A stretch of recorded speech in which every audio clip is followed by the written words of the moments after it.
सिरसा का लक्ष्य coaching classes बना। एकमात्र विश्वसनीय संस्थान लक्ष्य कोचिंग क्लासेस में हरियाणा राजस्थान की बेहतरीन टीम के द्वारा अध्ययन करवाई जाती है। ऑफलाइन क्लासेस उपलब्ध, साथ ही अनुभवी टीम द्वारा निशुल्क स्टडी मटेरियल भी करवाया जाता है। उपलब्ध हरियाणा का एकमात्र संस्थान जिसने सबसे ज्यादा बेरोजगार युवाओं को दिलवाया रोजगार बिना देरी। आज ही चुनिए अपना लक्ष्य कोचिंग क्लासेस, सिरसा नजदीक बस स्टैंड, ऑपोजिट तलवार हॉस्पिटल। अब हम जिक्र करेंगे बीजेपी जेजेपी के प्रत्याशी गोविंद कांडा की इलाहाबाद उपचुनाव में पहली इनिंग की, क्योंकि इससे पहले जब उन्होंने 14 और 19 में स्वतंत्र तौर पर जब उन्होंने रानिया विधानसभा से चुनाव लड़ा तो उन्हें अच्छे खासे वोट वहां से मिले, मगर कई तरीके के सवाल खड़े हो रहे हैं। क्या बीजेपी मौके की गठबंधन सरकार इस मौके पर ऐसे हालातों में क्या किसान आंदोलन की चाल को समझने में कामयाब हो गई है, या फिर अपने जिस कैंडिडेट का चुनाव किया गया उसके मार्फत अभय सिंह चौटाला को किस तरीके से चुनौती दी जा सकती है, और आगे कैसे मुख्य तौर पर इलाहाबाद एक ऐसा क्षेत्र माना जाता है जहां पर ताऊ का इससे गढ़ माना जाता है और यहां पर कभी कमल खिल नहीं पाया है, यानी ये बंजर भूमि बीजेपी के लिए कही जा सकती थी। मगर ऐसे वक्त में जब 59,253 मत गोविंद कांडा ने लिए और एक बहुत बड़ा जनादेश उनके साथ जो साथ चला है, इसमें निश्चित तौर पर बीजेपी काफी हद तक कामयाब होती हुई नजर आ रही है। हालांकि अपने वक्तव्य में गोविंद कांडा ने लोगों का आभार व्यक्त किया है, उन्होंने जनादेश को स्वीकार किया है। हमारे साथ विश्लेषक है महावीर साहनी, उनसे हम समझने की कोशिश करेंगे। साहनी साहब, कांडा की कामयाबी कहें या फिर हम बीजेपी जो चाहती थी जेजेपी के साथ मिलकर, या फिर जेजेपी जो अभय के खिलाफ प्रचार कर रही थी, उसमें कहां तक कामयाबी सरकार इस गठबंधन सरकार को मिल पाई है, और फ्यूचर में कैसी स्थितियां और कैसे हालात आपको नजर आते हैं? नहीं, मैं इसमें बीजेपी को सफल नहीं मानता उतना, क्योंकि इतना कि अपने ये कह दें कि वो 60,000 से अगर जीते हैं बेस और बीजेपी 59,000 वोट ले गई, तो बीजेपी को 2014 में भी 57,000 वोट मिले थे। ऐसी बात नहीं है, क्योंकि जब वोटों का सीधा बंटवारा होगा और तीसरा कैंडिडेट, चूंकि वो 57,000 इसलिए वोट मिले कि वहाँ पे कांग्रेस प्रत्याशी 12-12,500 में रह गया था, और जब दोबारा अगले बार चुनाव हुआ वही प्रत्याशी थे और कांग्रेस का प्रत्याशी स्ट्रॉन्ग जब आया 35,000 वोट लेके गया तो वो 44,000 पे बीजेपी आ गई। तो अब वही स्थिति 2014 वाली हो गई कि कांग्रेस का प्रत्याशी कमजोर होने की वजह से वो जब 21,000 पे सिमटा, तो स्वाभाविक है कि 21,000 पे जब सिमटा तो वो जो वोट थे वो बीजेपी अकाउंट में जाने थे, अभय चौटाला के जो खिलाफ के वोट थे, तो वो जो उनका वोट जो है वो 59,000 पे चला गया। लेकिन सबसे बीजेपी एक चीज में उनके पास कोई गोविंद कांडा के अलावा ऑप्शन नहीं था, उनको ये चुनाव लड़ना था। सरकार ने जब चुनाव लड़ना होता है तो वो एक बड़ी रणनीति बनाकर सरकार उसके साथ है, अब अफसरशाही उसके साथ है, काम करने की शक्ति उसके साथ है, और उसने अपनी जो है येन क्रेन प्रकरण, वैसे तो उपचुनाव होता है वो सरकार का ही होता है, अब 3 साल पड़े, उनका प्रचार भी यही होता है कि अब सरकार के साथ आइए, अपना वोट दीजिए और हमारा एमएलए बनाइए और हम मंत्री बना देंगे, हम आपका काम करेंगे, हम आप ये करेंगे, 3 साल पड़े हैं। ये सारी बातें सरकार द्वारा की जाती हैं और इसका असर भी होता है, क्योंकि हर कॉन्स्टिट्यूंसी में 10-15-20% वोटर ऐसा होता है, मतदाता उसके दिमाग में ये बात रहती है कि ये सरकार तो बनी बनाई है, चलो सरकार से कुछ काम होंगे, कुछ विकास कार्य होंगे। अब यहाँ पर बीजेपी को जब चुनाव का ये मुद्दा क्रिएट हुआ तो किसान आंदोलन से बीजेपी बड़ी घबराई हुई थी। उनके पास कोई ऐसा प्रत्याशी नहीं था जो चुनाव, जिस प्रकार से हरियाणा के अंदर मुख्यमंत्री का हेलीकॉप्टर जो है किसानों ने नहीं उतरने दिया और जिस प्रकार से पूरे प्रदेश में विरोध हो रहा था, और उनका ये स्पष्ट था, किसान जो जथेबंदियां हैं जो भी है मान लो, तो उन्होंने ये स्पष्ट कहा था कि हम बीजेपी के खिलाफ प्रचार करेंगे। तो उनको एक ऐसा व्यक्ति चाहिए था जो अपने दम पे जो है वो चुनाव में इन लोगों का मुकाबला कर सके। सरकार का सहयोग तो रहेगा, लेकिन अपने दम पे भी वो आदमी इतना ताकतवर हो कि वो चुनावी लड़ाई के अंदर वो लगे कि प्रत्याशी है। ये दूसरा, उन्होंने एक तीनों प्रत्याशी पूर्व में जो है हमेशा जो है वो जाट बहुल्य क्षेत्र में रहते थे, और बीजेपी ने ये दाव खेला नॉन जाट का, तो उनको मालूम था भी नॉन जाट वोटों का ध्रुवीकरण जो है वो हम इसमें करेंगे, और वो इसमें सफल भी हुए। लेकिन आप अंदाज़ा लगाइए कि ये सारी चीज़ें होने के बावजूद इतना बढ़िया कैंडिडेट जहाँ पे जो लड़ सकता हो, इतना जो है वो ताकतवर, फिर उनके पास पैसा, मतलब पैसा इतना उनके पास कि वो और दूसरी बात उनकी बांटने की क्षमता, पैसा होना है बहुतों के पास होता है, लेकिन प्लानिंग उनके पास, क्योंकि वो 2 चुनाव उन्होंने लड़े हैं, गोपाल कांडा ने भी 2 चुनाव लड़े हैं, और वो वहाँ पे पैसे का ऐसे ही प्रयोग जो है वो करते रहे हैं, तो वो एक्सपर्ट हैं पैसे बांटने के अंदर। बावजूद इसके अभय चौटाला द्वारा एक 7,000 का मार्जिन आप कम नहीं है तिकोने मुकाबले के अंदर का चुनाव जीतना, मैं जो है भारतीय जनता पार्टी जेजेपी गठबंधन की बहुत बड़ी हार मानता हूँ। और ये चाहे अपने इस बात पे अपने पीठ थपथपा सकते हैं पब्लिक के अंदर कि हमने इतने वोट ले गए, इतने परसेंटेज आ गए। लोकतंत्र में कोई परसेंटेज की अहमियत नहीं है, कोई बड़ी हार जीत से मतलब नहीं है। मैं आपको एक उदाहरण देता हूँ, चौधरी देवीलाल लोकसभा का चुनाव भूपेंद्र सिंह हुड्डा से लगातार 3 बार हारे।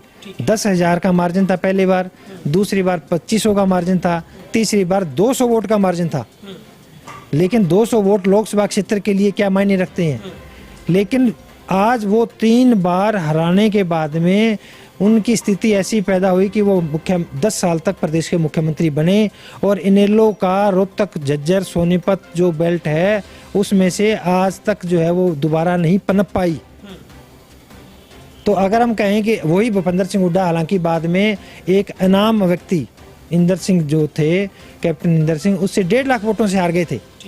लेकिन हार चौधरी देवीलाल से तो वो 200 और 25 और 10,000 से जीते थे। लेकिन वहाँ पे प्रचार क्या होता था कि उन्होंने इतने बड़े जो मास लीडर को 3 बार हरा दिया। हार और जीत 2 ही शब्द माने जाएंगे। कितने वोटों, अगर अभय सिंह 15,000 से जीते तो इससे कोई फर्क नहीं पड़ने वाला था, लेकिन अगर हारते फिर ये फर्क पड़ने वाला था। वो जीते हैं, और ये जीते हैं, और बीजेपी हारी है। बीजेपी नहीं हारी, गोविंद कांडा हारा है, सरकार हारी है, जेजेपी हारी है। आप ये भी देखिए ना कि अभय सिंह को हराने के लिए कितनी शक्तियां काम कर रही थी, बावजूद इसके वो जीते हैं। लेकिन सर एक बात बहुत महत्वपूर्ण है कि जब किसान आंदोलन से डरी थी सरकार, क्योंकि जो विरोध का डर था सरकार को, उसी वजह से उन्होंने नॉन जाट चेहरा खेला और खुद का कोई कैंडिडेट मैदान में नहीं उतरा। मगर आप इस बात से अंदाजा लगाइए, तलवाड़ा खुर्द गांव है जहां पर एंट्री तक नहीं हुई कांडा की, उस गांव से भी वो जीत के निकले। इसके अलावा 18 गांव ऐसे पंजाबी बेल्ट के हैं जहां पर अधिकतर गांव में, जिन गांव में उनकी कभी भी प्रवेश नहीं हुआ पूरे चुनाव प्रचार के दौरान, वहां से भी बीजेपी को अच्छा खासा वोट मिला है। आप छोड़िए नॉन जाट को, आप 45 को छोड़िए, मगर वो बेल्ट की बात करें जहां पर सबसे उग्र रूप था आंदोलन का, ऐसे में आपको क्या लगता है इन फ्यूचर की राजनीति में बीजेपी को ये तो पता चला ना कि किसान आंदोलन का कितना इम्पैक्ट है। नहीं, ये जो आप बता रहे हो, वो जो आप तलवाड़ा गांव की बात कर रहे हो, उस गांव की मैंने शुरू से ही बताया, हमारा जो चुनाव है वो जातिगत से ऊपर हम नहीं उठ सकते। वो जातिगत समीकरणों के तहत बीजेपी प्रत्याशी को वहाँ पर बढ़त मिली है। वहाँ पर पंजाबी जो बिरादरी है, अरोड़ा बिरादरी है, उसके बहुतायत में वोट हैं, उनका वहाँ पे दबदबा है। हमेशा ही उनका वहाँ पे, अगर जनरल वहाँ पे सरपंच हो तो वहाँ पे उनका व्यक्ति, उनसे संबंधित व्यक्ति ही वहाँ पे सरपंच बनता है। और क्योंकि मुख्यमंत्री जो है मनोहर लाल खट्टर, वो अरोड़ा जाति से संबंधित है। इससे पूर्व अरोड़ा जाति, यह पंजाबी हम इसको बिरादरी कह देते हैं, इनका भजनलाल के पक्ष में हमेशा ही इन लोगों का समर्थन हुआ करता था। लेकिन जब से जो मनोहर लाल खट्टर मुख्यमंत्री बने हैं, तब से जो पूरे प्रदेश में जितने भी चुनाव हुए हैं, इस जो है कम्युनिटी का, इस संप्रदाय का बीजेपी के पक्ष में मतदान जो है वो 80 से लेकर 90% तक होता आ रहा है। दूसरा क्या हुआ कि ये जो 18 गांव थे, इन गांव में ये बात आपकी बिल्कुल दुरुस्त है, किसानी आंदोलन के चलते उन्होंने वो प्रचार नहीं कर पाए। लेकिन आप झंडा लगाकर, आप स्पीकर लेकर आपको वहाँ पे नहीं जाने दे गया।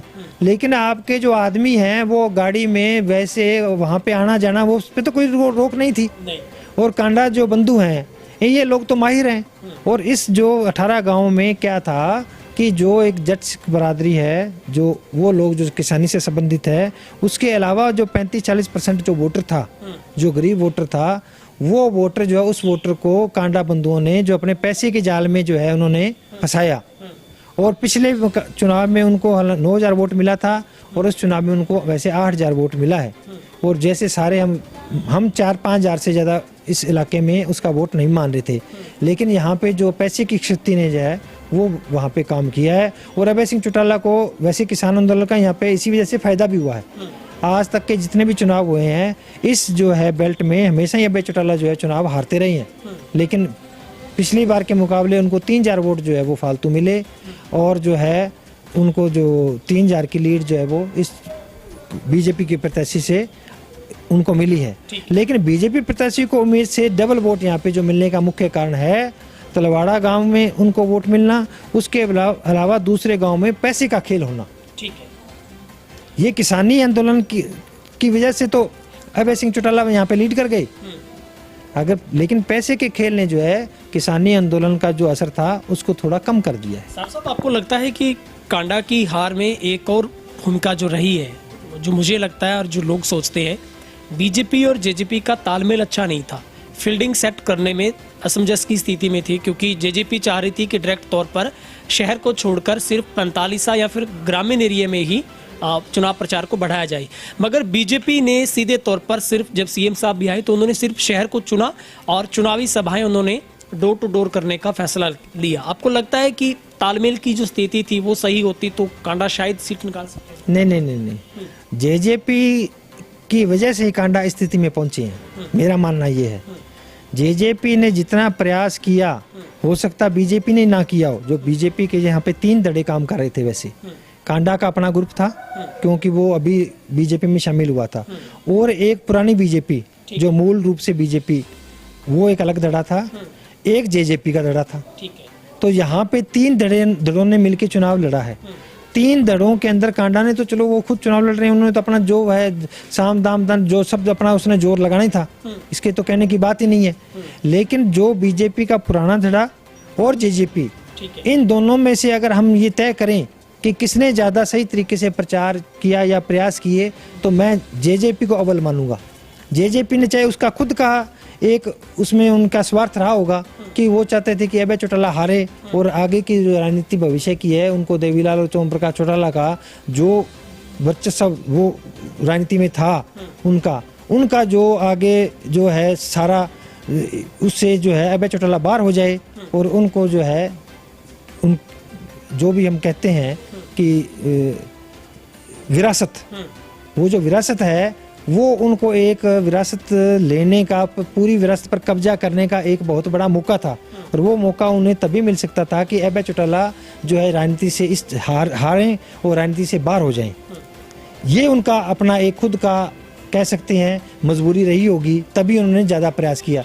लेकिन उनके प्रयास में कोई कमी नहीं थी, और उनके प्रयास का नतीजा ये था कि जो उनके पास तो जाट वोट था, एक फिक्स पॉकेट थे, उनके तकरीबन आधा दर्जन गांव ऐसे थे जिनमें उनका बड़ा जो पूरा असर था। उन गांवों में उनका जो वोटर खुलकर जब सामने आया, उन वोटर के खुलकर सामने आने के बाद में जो है जो दूसरा किसानी आंदोलन से जो जाट वोटर बीजेपी का नाम नहीं लेना चाहता था, वो वोटर भी बीजेपी के पक्ष में जो है वो जो चला।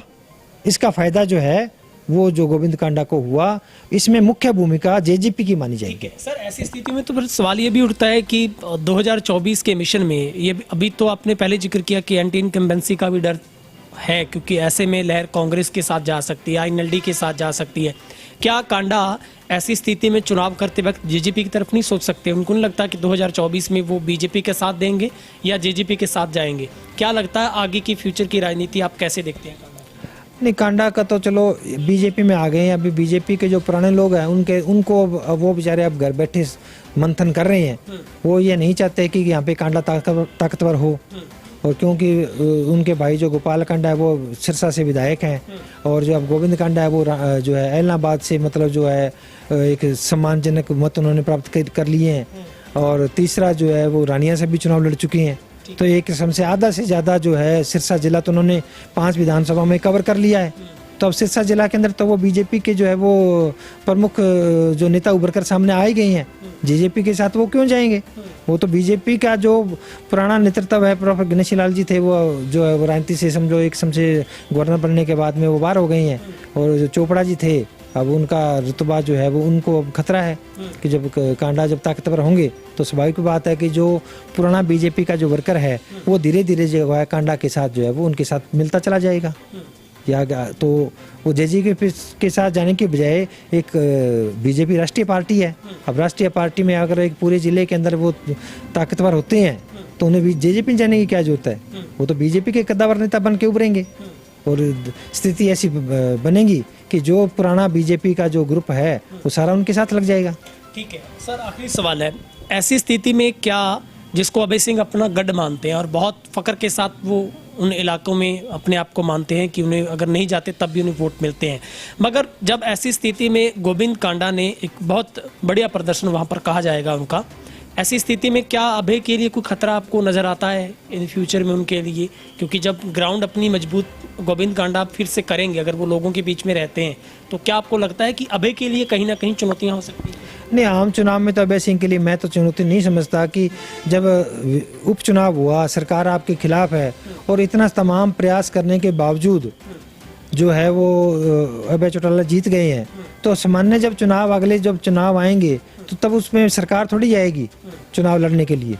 अब तो सरकार ने चुनाव लड़ा है, उस वक्त तो जो आम कैंडिडेट होंगे, आम कैंडिडेट में जब सरकार को भी जब अभय चौटाला ने हरा दिया है तो आप समझते हो और कल को क्या स्थिति बने, ये भविष्य के गर्भ में है कि जेजेपी और बीजेपी का कोई जरूरी नहीं कि वो आपस में गठबंधन होगा कि नहीं होगा, क्या परिस्थितियां बनती है ये अभी आज मालूम नहीं है।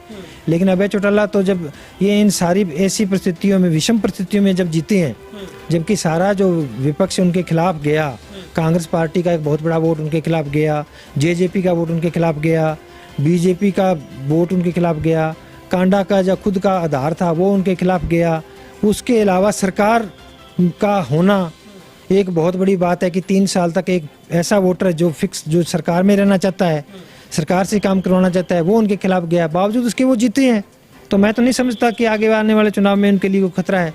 ये इलाहाबाद विधानसभा हल्के में तो उनको कोई खतरा मुझे नहीं लग रहा। हाँ, बाकी आगे वो प्रदेश में उनका कैसे जो है वो इनेलो को जो है वो स्थापित करते हैं दोबारा, ये अब देखने वाली बात है, ये समय बताएगा। ठीक है सार साहब, आपने वक्त निकाला और आपका तहे दिल से बहुत बहुत शुक्रिया। धन्यवाद। ये थे हमारे साथ मंडी डबवाली से राजनीतिक विश्लेषक और वरिष्ठ पत्रकार महावीर सार, जो लगातार तेज हरियाणा के सेगमेंट में हमारे साथ जुड़े। इससे पहले चाहे विश्लेषण की बात हो, एग्जिट पोल, ओपिनियन पोल की बात हो, और उसके बाद हमने इस बात को समझने और पढ़ने की कोशिश की है। जो इलाहाबाद का उपचुनाव जिसके ऊपर पूरे देश और हरियाणा की नज़र थी, माना यह जा रहा था कि इस चुनाव से किसान आंदोलन भी एक बड़ी भूमिका निभाएगा और अभय सिंह चौटाला एक बहुत बड़े ऐतिहासिक जीत की ओर अग्रसर होंगे, लेकिन ऐसा नहीं हो पाया। कहीं ना कहीं जो संयुक्त किसान मोर्चे की एकता पर सवाल खड़े हुए हैं, क्योंकि चटोनी अपने तरीके से बयानबाजी करते नजर आए, टिकैत ने अपने तरीके से समर्थन की अपील की, उसके बाद संयुक्त किसान मोर्चा ने फिर आखिर में अपना बयान बदल दिया। इन सब के बीच में गोविंद कांडा भी एक मजबूत आधार बनाने में कामयाब रहे और उन्होंने अपने जनादेश को स्वीकार किया है। ऐसे में अब आगे किस तरीके की स्थितियां बनती हैं, इन पर अभी तक विचार कर पाना या इनके ऊपर मंथन करना शायद सही नहीं होगा, क्योंकि आगे किस तरीके के राजनीतिक हालात बनते हैं, क्योंकि अभी भी 3 साल से ज़्यादा का वक्त सरकार का पड़ा है। ऐसे में एक बात साफ है कि इस किसान आंदोलन जिसकी वजह से अभय सिंह ने इस्तीफा दिया, वो उस इस्तीफे को कामयाब करने में, तब्दील करने में कामयाब हुए हैं और अब उन्होंने वादा किया है कि वो फिर से विधानसभा में जाकर किसानी मुद्दे पर ही अपनी बातों को रखेंगे, सरकार को घेरने की बात करेंगे। वो सिंघू बॉर्डर, टिकरी बॉर्डर पर जाएंगे, किसानों से हर मसले पर बात होगी और अगर किसान चाहेंगे तो वो फिर से इस्तीफा देने में पीछे नहीं हटेंगे। खैर, इस्तीफेबाजी का खेल अब ज़्यादा नहीं चलेगा, लेकिन उन्हें सोच समझकर और चिंतन और मंथन के साथ आगे की राजनीति करनी होगी। आप सब लोग हमारे साथ जुड़े, बहुत बहुत शुक्रिया। कमेंट सेक्शन में अपनी राय जरूर रखिएगा।